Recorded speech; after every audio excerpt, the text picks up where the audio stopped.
Jadi, yang dimaksud dengan fungi merupakan cendawan yang memiliki ukuran mikroskopis dan dapat memproduksi tubuh buah. Contohnya adalah jamur tiram, shiitake, yang dikenal sebagai jamur lezat dan bermanfaat medis. Yes atau kamir, cendawan yang terdiri dari satu sel tunggal, uniseluler. Contohnya adalah Saccharomyces cerevisiae, sang ragi roti. Selanjutnya, fungsi dari yes atau kamir itu sama dengan jamur. Yang membedakan adalah bentuk, ukuran, dan strukturnya. Adapun ciri-ciri jamur yaitu tidak memiliki klorofil seperti tumbuhan pada umumnya. Yang kedua merupakan uniseluler. Ada juga yang multiseluler. Jadi jamur yang multiseluler memiliki sel-sel memanjang berupa benang-benang hifa. Hifa bercabang membentuk miselium. Selanjutnya, faktor yang mempengaruhi pertumbuhan dari fungi. Yang pertama, substrat.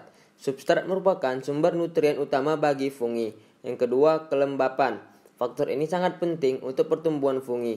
Pada umumnya, fungi memiliki tingkat rendah seperti Rhizopus atau Mouchure yang memerlukan lingkungan dengan kelembapan nisbi 90%. Yang ketiga, derajat keasaman lingkungan. pH substrat sangat penting untuk pertumbuhan fungi karena enzim-enzim tertentu yang akan mengurai suatu substrat sesuai dengan aktivitas pada pH tertentu. Yang keempat, suhu. Berdasarkan kisaran suhu lingkungan yang baik untuk pertumbuhan, fungi dapat dikelompokkan sebagai fungi psikorofil, mesofil, dan termofil. Selanjutnya, cara memperoleh makanan. Pertama, secara saprofit, yaitu memperoleh makanan organik dari sisa organisme mati dan bahan tak hidup. Yang kedua, parasit, dengan cara memperoleh zat organik dari organisme hidup lainnya.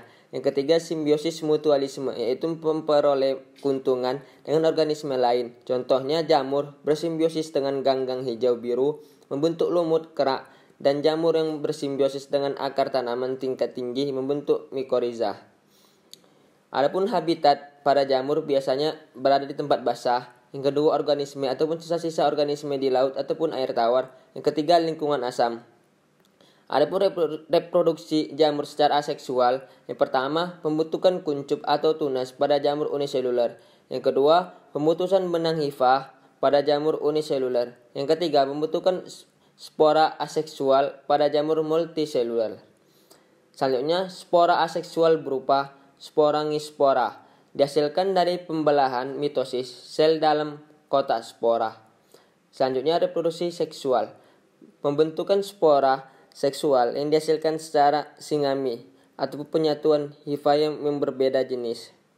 Adapun klasifikasi jamur terdiri dari 4, yaitu Zygomicota, Ascomycota, Basidiomycota, dan yang terakhir Deuteromycota. Adapun Zygomicota yaitu hifa tak bersekat, alat reproduksi seksual, hifa berdiferensiasi membentuk spongarium. Yang keempat, habitat terestrial. Yang kelima, reproduksi aseksual. Selanjutnya, Ascomycota. Sebagian besar multiseluler, ada juga uniseluler. Yang kedua, alat reproduksinya aseksual. Yang ketiga, alat reproduksi seksualnya ascus. Yang keempat, tubuh buah pada Ascomycota disebut dengan ascocarps. Yang ketiga, Basidiomycota. Jamur metoseluler hifanya bersekat. Yang kedua, tubuh buah pada Basidiomycota. Yang ketiga, alat reproduksi seksualnya disebut Basidiospora. Yang keempat, reproduksi aseksualnya membentuk spora canidia. Dan yang terakhir, Deuteromycota, yaitu jamur imperfecti. Yang kedua, umum penyebab penyakit kulit. Yang ketiga, pengembangbiakan belum jelas. Sekian penjelasan dari saya ucapkan